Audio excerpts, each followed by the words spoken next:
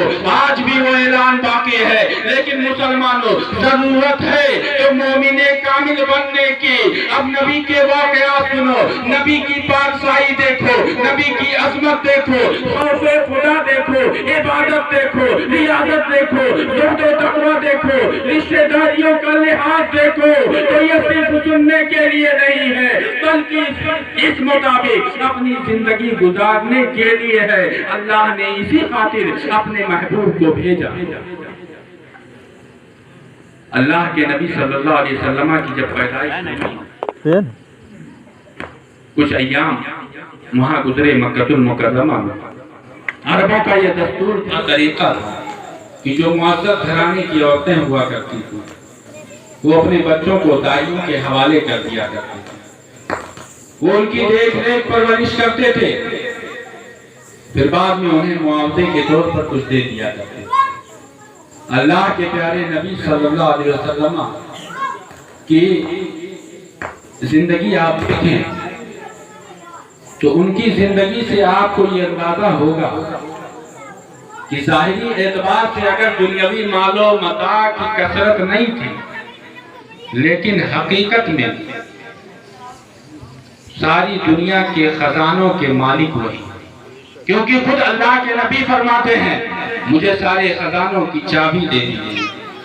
حضرت عائشہ صدیقہ رضی اللہ تعالی عنہ بیان فرماتی ہیں یا رسول اللہ میں نہیں دیکھتی مگر یہ کہ آپ کی خواہشات میں جلدی فرماتا ہے۔ خود نبی رحمت صلی اللہ علیہ وسلم فرماتے ہیں اگر میں چاہوں تو احد پہاڑ میرے ساتھ سونا بن کے چلے۔ آپ ذرا اندازہ کرو یہ نبی کا عظمت، نبی کی عظمت اور نبی کا اختیار نہیں تو اور کیا ہے۔ اسی لیے شاعر نے کہا کہ مالک کونین ہے وہ پاس کچھ رکھتے نہیں، دو جہاں کی نعمتیں ہیں ان کے خالی ہاتھ میں، لیکن بظاہر بہت زیادہ مال رکھ کے نہ آئے تاکہ جو غریب ہوں، محتاج ہوں، پریشان حال ہوں، وہ نبی کی زندگی کو دیکھ کر اپنے لیے قرین زندگی تلاش کریں۔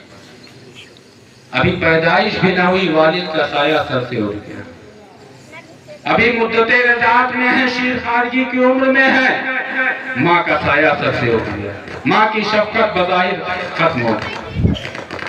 تو کیوں ایسا؟ تاکہ جو یتیم ہو، جن کے باپ نہ ہو، جن کی ماں نہ ہو، وہ نبی کو دیکھیں اور یہ خیال کرے کہ اگر ماں باپ کا ہم سے چھوٹ جانا یہ کچھ غلط ہوتا تو اللہ رب العزت اپنے محبوب کو ان کے والدین سے جدا نہ فرماتا، لیکن بظاہر نہیں رہے۔ حالانکہ نبی کی تو شان یہ ہے کہ اللہ نے روز اول سے روز آخر تک جو بھی چیزیں آنے والی ہیں سب دکھا دی، تو یہ عظمت و اختیار کا عالم ہے۔ بہرحال اللہ کے نبی صلی اللہ علیہ وسلم کی پیدائش ہوتی ہے، بظاہر آپ یتیم ہیں، مال و دولت کی فراوانی نہیں ہے، لیکن آپ تاریخ دیکھیں گے ملک عرب میں آپ کا جو گھرانہ تھا وہ گھرانہ قبیلے قریش کا، اور وہ بہت معزز تھا، اور قبیلے قریش میں بنو ہاشم کا جو خاندان تھا وہ سب سے معزز تھا، اور اللہ کے پیارے نبی اسی مقدس خاندان سے تھے، یعنی شرفا میں سے تھے۔ تھے، عظما میں سے تھے، قابل قدر لوگوں میں سے تھے، اور حد تو یہ ہے کہ اللہ کے گھر خانہ کعبہ کی چابی جس گھر میں تھی وہ حضرت عبد المطلب ہی تھے، آپ کے دادا ہی تھے، انہی کے پاس تھی۔ لیکن ظاہری اعتبار سے مال و اسباب نہ تھے، اس میں بھی سدھا حکمتیں، بے شمار حکمتیں، آپ غور کریں تو آپ کے دل میں یہ بات اثر کرے۔ حضرت حلیمہ سعدیہ کا واقعہ سماعت فرمائیں۔ بہت ساری عورتوں کے ساتھ آپ مکہ المکرمہ آئیں، سب کی خواہش تھی کہ کسی بڑے گھر کے بچے کو لے لیں اور لے جا کے پرورش کریں، جس سے ہمیں کچھ مال و متاع ملے گا اور ہماری زندگی بہتر ہو جائے گی۔ آپ بھی اسی غرض میں آئی تھی۔ اللہ نے ان کے نصیبے کو کتنا بلند رکھا تھا کہ ان کی گود میں دونوں عالم کا مختار آ گیا، ان کی گود میں جانے کائنات آ گیا۔ آپ جب آئیں مکہ المکرمہ، آپ کا خود بیان ہے کہ میری جو سواری تھی بڑی لاغر تھی، بڑی کمزور تھی، اور میں خود غربت کے سبب بڑی کمزور تھی، یعنی اس حیات کی نہیں تھی کہ کسی بچے کی اچھی پرورش کر سکوں، اسے بہتر طریقے سے دودھ پلا سکوں۔ مکہ پہنچتی ہوں، کسی نے مجھے اولا بچہ دینا نہ چاہا، اور اس طریقے سے مجھے کوئی بچہ نہ ملا۔ اب مکہ میں ایک بچہ تھا جس کو دوسری عورتوں نے نہیں لیا، یا یہ کہیے ان کی قسمت میں نہیں تھا، یہ قسمت تو کسی اور کی تھی۔ انہوں نے دیکھا کہ یہ بظاہر یتیم ہے، سوچا کہ ان کو لے جائیں گے تو اتنا مال نہیں ملے گا، اس لیے انہوں نے چھوڑا، اور یہ مقدر تھا حضرت حلیمہ سعدیہ کا۔ جب انہوں نے دیکھا کہ کوئی بچہ نہ ملا تو انہوں نے اپنے شوہر سے عرض کیا کہ کوئی بچہ نہیں مل رہا ہے، تو ایک سنا ہے کہ ایک یتیم بچہ ہے، ابھی دیکھا نہیں ہے، یہ پلاننگ ہو رہی ہے، یہ منصوبہ بندی ہو رہی ہے۔ زوجین کے درمیان آپس میں کہا اسی کو کیوں نہ کہتے چلے، شوہر بھی راضی ہو گئے۔ آخر آپ حضرت عبداللہ کے گھر حضرت عبد المطلب کے پاس پہنچے، اور سرکار کے لیے انہوں نے ترقی کی عرضی لگائی۔ لیکن آپ غور کرو مسلمانوں، یہ سارے معاملات دیکھنے سے قبل تھے، لیکن جیسے ہی حضرت حلیمہ سعدیہ نے دیکھا، بچہ دیکھا، ان کی بانچیں کھل گئی، ان کے چہرے پر خوشیوں کے آثار ظاہر ہو گئے، وہ دنیا بھول گئی۔ بچے کو بل کے ہاتھ میں اٹھا لیا اور عرض کیا کہ ہم اسے لے جانا چاہتے ہیں۔ اب آگے کا منظر آپ دیکھیں، انہیں لے کر چلی ہے تو اب وہ بیان کرتی ہے کہ کبھی جو سواری میرے ساتھ تھی اتنی کمزور تھی کہ میں دوسروں سے پیچھے تھی، اب کیا دیکھتی ہو کہ اس بچے کو جب میں نے اپنے ساتھ لیا ہے وہی سواری بڑی تیزی کے ساتھ جا رہی ہے، میرے جسم میں خود توانائی محسوس ہو رہی ہے۔ ان کی سہیلیوں نے جب دیکھا کہ حلیمہ آگے چلی گئی ہے، انہوں نے پوچھا کہ اے حلیمہ تمہارے پاس دولت تو تھی نہیں، تم نے یہ توانا تندرست یہ جانور کہاں سے خرید لیا کہ جس کے سبب اتنی تیزی سے جا رہی ہو؟ حضرت حلیمہ نے عرض کیا کہ اے میری سہیلیوں، میں نے سواری نہیں خریدی ہے، میں نے سوار لیا ہے، اس سوار کی برکت ہے کہ سارا راستہ مہک رہا ہے۔ الغرض حضرت حلیمہ سعدیہ لے کے اپنے گھر آتی ہیں، ان کا بیان ہے کہ میری بکریوں میں کے تھن میں دودھ نہیں ہوا کرتے تھے، لیکن اس شام جب بکریاں چر کے آئی تو میں نے دیکھا سب کے تھن دودھ سے بھرے ہوئے، خود میرا جسم اتنا بہتر ہو گیا کہ میں بچے کی اچھی پرورش کر سکوں۔ ہم نے بچے کو دودھ پلایا، بکریوں کے تھن سے دودھ چوکے ہم نے، ہمارے شوہر نے، بچوں نے پیا، اور بڑے سکون کی نیند اس رات سوئے۔ سبحان اللہ، آخر کیوں نہ ہونا، دنیا کو پرے کر کے وہ دارین کی بھلائی لے کر چلے آئے، یہ مقدر ہے تو ان کا، اللہ رب العزت نے اس مقدس کام کے لیے انہیں چنا۔ الغرض آپ اس زندگی کو دیکھیں۔ اللہ کے نبی صلی اللہ علیہ وسلم نے تقریباً 6 سال کی مدت وہاں گزاری۔ آپ کا ایک واقعہ جو بڑا مشہور ہے کہ بچپنے میں جب آپ رہتے تھے، بچے کہتے تھے کہ اے محمد آؤ ہمارے ساتھ کھیلو۔ سرکار نبی کریم علیہ الصلوۃ والتسلیم فرماتے کہ اے بچوں، میں تمہارے ساتھ کوئی زیادتی نہیں کرنا چاہتا، تمہاری دل شکنی نہیں کرنا چاہتا، لیکن یہ جان لو کہ میرا ایمان یہ کہتا ہے، میرا یہ دل کہتا ہے، اور اللہ کی طرف سے یہ مجھے رشد و ہدایت ملتی ہے کہ میں اس لہو و لعب کے لیے، اس کھیل کود کے لیے نہیں پیدا کیا گیا ہوں، بلکہ میرے بھیجنے کا مقصد تو کچھ اور ہے۔ اس لیے وہ کھیلتے۔ انبیاء کرام کی سنت ہوا کرتی تھی کہ وہ جانوروں کو چرایا کرتے تھے، بکریوں کو چرایا کرتے تھے۔ اللہ کے نبی صلی اللہ علیہ وسلم ابھی اعلان نبوت نہیں، کوئی جانتا نہیں کہ یہ نبی ہے۔ بظاہر ایک عام بچے کی طرح لوگ جن کے نصیبے میں ایمان نہیں وہ سمجھ رہے ہیں، لیکن جن کے نصیبے میں ایمان تھا اس وقت بھی سمجھ گئے کہ یہ کوئی عام بچہ نہیں، کیونکہ ان کی پیدائش سے ہی بلکہ قبل سے ہی سارے آثار، سارے تبرکات، ساری نشانیاں ظاہر ہونی شروع ہو گئی۔ اللہ کے نبی صلی اللہ علیہ وسلم نے اپنی رضائی ماں حضرت حلیمہ سعدیہ سے کہا کہ اے ماں، میں یہاں گھر میں بیٹھ کے نہیں گزارنا چاہتا، میں چاہتا ہوں کہ میرے رضائی بھائی جس طریقے سے بکریاں چرانے جاتے ہیں میں بھی ان کے ساتھ جاؤں اور بکریاں چراؤں۔ حضرت حلیمہ سعدیہ نے جانے نہیں دینا چاہا، کیونکہ وہ لائی تھی امانت کے طور پر ایک بڑے شریف گھرانے کے بچے کو، ایک بڑے معزز گھرانے کے بچے کو، اور اتنا قیمتی بچہ کہ جسے کوئی نظروں سے اوجھل نہ کرنا چاہتا ہو۔ وہ خود بیان کرتی ہے جب سے یہ بچہ آیا میں اس کی پرورش میں ہمہ وقت لگی رہتی، اس کے کام کے لیے بہانے تلاشا کرتی تھی کہ مجھے کوئی دوسرا کام نہ کرنا پڑے۔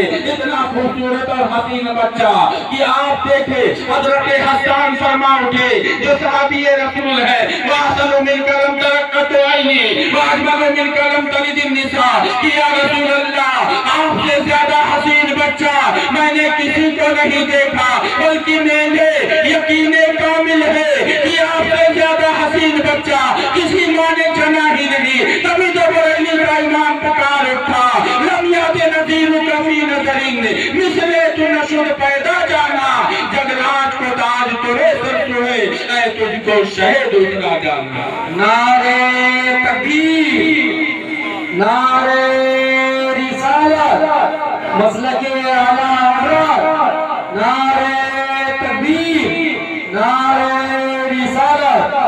حضرت حلیمہ سعدیہ نے جب دیکھا کہ حضور نبی رحمت صلی اللہ علیہ وسلم کی طرف سے اصرار پڑ رہا تو آپ نے اجازت دے دی، اچھا ٹھیک ہے جاؤ۔ اللہ کے نبی صلی اللہ علیہ وسلم بکری چرانے کے غرض سے تشریف لے گئے۔ دوسرے بھائی بھی وہاں موجود ہیں۔ اچانک سے ایک معاملہ ہوتا ہے، رضائی بھائی دوڑتے ہوئے حضرت حلیمہ کے پاس آتے ہیں، عرض کرتے ہیں اماں وہاں ایک بڑا عجیب معاملہ ہو گیا ہے۔ دو لوگ آئے، انہوں نے محمد صلی اللہ علیہ وسلم کو لٹایا، ان کے سینے کو چیرا اور کچھ چیزیں اس میں نکالی، باہر بھیج دیا، کچھ دوسری چیزیں ڈال دی ہے۔ حضرت حلیمہ سعدیہ ہیں، ان کے شوہر ہیں، بڑے پریشان ہو جاتے ہیں کہ اب ہم کیا کریں، اب کیسے مکہ جائیں گے؟ ہم نے تو لایا، ہم نے اس بچے کو اس لیے لائے تھے کہ یہ زندگی کے سہارے بنیں گے، اگر یہ ہم سے گم ہو گئے تو ہم کیسے ان کا سامنا کریں گے؟ انہی خیالات، انہی پریشانیوں کے ساتھ وہ دوڑتے ہوئے جنگل کی طرف گئے۔ جنگل میں پہنچتے ہیں تو دیکھتے ہیں نبی رحمت صلی اللہ علیہ وسلم لیٹے ہوئے ہیں، چہرے پر پریشانی کے آثار ظاہر ہیں۔ حضرت حلیمہ نے بڑی محبت سے گود میں اٹھا لیا اور پوچھا اے بچے کیا معاملہ ہوا تھا؟ سرکار نے فرمایا مجھے نہیں معلوم، لیکن اتنا پتا ہے کہ دو لوگ آئے، انہوں نے میرے سینے کو چیرا، کچھ چیزیں نکالی، کچھ چیزیں باہر گئے، لیکن اے امی جان مجھے اس عمل سے کوئی تکلیف نہیں پہنچی۔ یہ جانتے ہیں قرآن میں اس کا ذکر ہے شق صدر، سینہ جو چاک کیا گیا۔ حدیث پاک میں کہ جب سینہ چاک کیا گیا تو اس میں جو انسانی تقاضے کے اعتبار سے برائیوں کی چیزیں ہوتی اسے نکال کے پھینک دیا، رحمت و نور سے مزین کر دیا، پھر سینے کو اسی طریقے سے سل دیا۔ اللہ کے پیارے نبی صلی اللہ تعالی علیہ وسلم کی عظمت اور شان دیکھیں، کمالات دیکھیں تو محو حیرت ہو جائیں گے۔ نہ ہمارے اندر بیان کرنے کی طاقت، نہ تو اتنا علم، نہ یہ وقت اس کے لیے کافی ہوگا، نہ ہماری زندگیاں اس کے لیے کافی ہوں گی۔ کیوں؟ جب بریلی کا امام پکار اٹھا کہ سرور کہوں کہ مالک و مولا کہوں تجھے، باغ خلیل کا گلے زیبا کہوں تجھے، تیرے تو اسماء بے تنائی سے ہے بری، حیران ہوں میرے شاہ میں کیا کیا کہوں تجھے، لیکن رضا نے ختم سخن اس پہ کر دیا، خالق کا بندہ خلق کا آقا کہوں تجھے۔ اس پورے کلام کو آپ پڑھیں سمجھیں، اتنی تعریفیں اعلیٰ حضرت نے فرمائی ہیں کہ میں تو یہ سمجھتا ہوں کہ ان کے بعد ان کے ہم عصر علماء میں کسی نے اس قدر نہ لکھا ہے جتنے کی شاید طاقت ہے۔ اللہ توفیق دینے والا ہے، اگر دے دے تو کچھ بعید بھی نہیں، لیکن اعلیٰ حضرت کی شان بڑی عظیم ہے۔ آپ جانتے ہیں آج سے تقریباً 1000 سال پہلے علامہ امام شرف الدین بوصیری علیہ الرحمہ آپ نبی کی یاد میں آئے، نبی کے ذکر کے لیے آئے، محبت سے سنیں گے، قسم خدا کی قرآن و حدیث جو ہم پڑھتے پڑھاتے ہیں اس سے یہ ظاہر ہے کہ اگر آپ کی نیت سچی ہے تو آپ کا وجود تو مہکے گا، آپ کا گھر بار، آپ سے جو متعلق لوگ ہوں گے وہ بھی مہکیں گے، لیکن جب آپ خلوص و محبت کے ساتھ نبی کی محفل میں شامل ہوں، اور یہاں جو جانے کونین کی بات ہو رہی ہے صلی اللہ تعالی علیہ وسلم، جب حضور کا نام آئے تو آپ انگوٹھے کو لب پہ لگا کے آنکھوں سے لگا لیا کریں۔ 1000 بار بشویم دہن کا مشک و گلاب، ہنود نام تو گفتن کمال بے ادبی۔ حضرت محمود غزنوی علیہ السلام جو بڑے عظیم بادشاہ گزرے ہیں، اللہ کے نیک بندے، ان کے خادم تھے عیاض۔ ایک مرتبہ کا واقعہ ہے کہ آپ نے اے عیاض یہ کہہ کے حضرت عیاض کے جو بیٹے تھے محمد نام تھا، ان کو محمد کہہ کے پکارا کرتے تھے، لیکن ایک دن کا واقعہ ہے کہ حضرت محمود غزنوی نے محمد کہہ کے نہیں پکارا بلکہ کہا اے عیاض کے بیٹے۔ عیاض جو ان کے خادم خاص تھے، بادشاہ سلامت کی بارگاہ میں حاضر ہوئے، عرض کیے حضور، ہاتھوں کو جوڑا، ہم سے کیا خطا ہو گئی یا میرے بچے سے کیا غلطی ہو گئی کہ آج آپ نے اس کا نام لے کے نہیں پکارا بلکہ عیاض کا بیٹا کہہ کے پکارا، اگر اس سے کوئی غلطی ہوئی ہو تو اسے معاف کر دے۔ بادشاہ سلامت نے کہا کہ اے عیاض، اس سے کوئی غلطی نہیں ہوئی ہے، لیکن اتنا ضرور ہے کہ اب سے پہلے جب بھی میں تمہارے بیٹے کا جو نام ہے محمد کہہ کے پکارتا تھا تو میں باوضو ہوا کرتا تھا، آج میرا وضو نہیں تھا، میری غیرت عشق نے یہ گوارا نہ کیا کہ حضور کا نام پاک لاؤں لب پر اور میں بے وضو رہوں۔ اسی لیے فرمایا 1000 بار بشویم دہن ز مشک و گلاب، یعنی 1000 بار اپنے منہ کو مشک و گلاب سے دھلیں۔ ہنوز نام تو گفتن کمال بے ادبی، یہ وقت کے بہت بڑے سید عالم ولی بزرگ فرما رہے ہیں، ہمہ شمہ کی زبانیں کتنی گندی ہیں، جب وہ فرما رہے ہیں آپ اندازہ لگائیں، کہنے 1000 بار بشویم دہن ز مشک و گلاب، ہنوز نام تو گفتن کمال بے ادبی۔ اب بھی میں اے نبی رحمت صلی اللہ علیہ وسلم آپ کا نامی لیتے ہوئے بے ادبی محسوس کر رہا ہوں۔ وہ کتنے بڑے بے ادب اور گستاخ ہوں گے کہ جنہوں نے نہ حضور لگایا، نہ آقا لگایا، نہ جان رحمت لگایا، نہ حضرت لگایا، اور معاذ اللہ یوں کہہ بیٹھے کہ جس کا نام محمد یا علی وہ کسی چیز کا مالک و مختار نہیں۔ مسلمانوں سوچو ان کا میدان حشر میں، قبر میں اور جہنم میں کس طریقے سے برا حال ہوگا، آپ اس کا اندازہ لگا سکتے ہیں۔ علامہ شرف الدین بوصیری علیہ السلام بڑے جید عالم، بڑے ہی پائے کے مفتی، عالم ولی قطب جو بھی کہیں آپ سب کچھ ان کے اندر پایا گیا. آپ بڑے مشہور شہرت یافتہ ہیں. ابھی میں بتاؤں گا تو آپ سمجھ جائیں. ان کا نام علامہ شرف الدین بوسیری علیہ الرحمہ, امام بوسیری سے مشہور ہے. آپ جانتے ہیں قصیدہ بردہ شریف, مولا یا صلی وسلم دائما ابدا علی حبیبک خیر الخلق کلہم. یہ درود پاک ہے, اس قصیدے میں نہیں ہے. قصیدے سے پہلے درود پاک پڑھنا یہ جو ہے بزرگوں نے لکھا کہ بہت ضروری ہے اور بہت ہی باعث خیر و برکت ہے.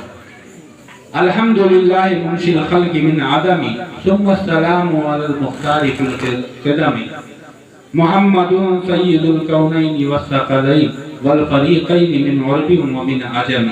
یہ قصیدہ بردہ شریف ہے. یہ قصیدہ بردہ شریف اس قدر بارگاہ رسول میں مقبول ہوا کہ آج بھی آپ جب جائیں گے روضے رسول پر اللہ نے چاہا, اور میں دعا گو ہوں کہ یہاں جتنے بھی تیرے پیارے حبیب کی محفل میلاد میں آئے ہیں, اے مولا اس محفل میلاد کی برکتوں سے ان سب کو حاضری کا شرف بخش دے. اور جو ہماری مائیں بہنیں جو بھی خواتین اسلام سن رہی ہیں, اللہ تعالیٰ ان کو بھی اپنے محبوب کی بارگاہ کی حاضری کا شرف بخشے. آپ جائیں تو دیکھیں گے میری بھی حاضری ہوئی اللہ کے کرم سے. ستونوں پر آپ دیکھیں گے, کھمبوں پر قصیدہ بردہ شریف کے اشعار لکھے. حکومت کون سی ہے آپ یہ بھی دیکھ رہے ہیں, لیکن بارگاہ رسول میں جب مقبول ہو جائے اسے کوئی ہلا نہیں سکتا. وہ کلام آج بھی لکھا ہوا ہے. اور یہی نہیں, ایک شعر ہے هو الحبیب الذی ترجى شفاعته. یہ جو شعر ہے یہ شعر روضہ رسول کے یہ تالا ہے, اس تالے کے اوپر کندہ کیا گیا ہے, لکھا گیا ہے. اور جانتے ہیں اس کلام کو یہ عظمت و رفعت کیوں حاصل ہے؟ واقعہ سماعت کرنے تو نبی کے اختیار, نبی کی حیات, نبی کی عظمت اور اعلیٰ حضرت کے افکار و نظریات مسلک اعلیٰ حضرت کو آپ سمجھ جائیں گے. ان کے زمانے میں بھی پوچھا گیا تھا کہ آج کچھ لوگ کہتے ہیں نبی کی زیادہ تعریف نہ کرو ورنہ خدا کے برابر کر بیٹھو گے. اے امام شرف الدین بوسیری, آپ بتائیں ہم نبی کی کتنی تعریف کریں کتنی نہ کریں. علامہ امام شرف الدین بوسیری فرماتے ہیں دامات دادہ النصارى فی نبیہم وحکم بما شئت مدحن فیہ وحدکمی. کہ اے لوگو تم اپنے نبی کے بارے میں وہ قول نہ کرنا جو نصرانیوں نے جو عیسائیوں نے کیا, کہ یعنی بعض نے اپنے نبی کو خدا مانا یا خدا کا بیٹا مانا. اس کے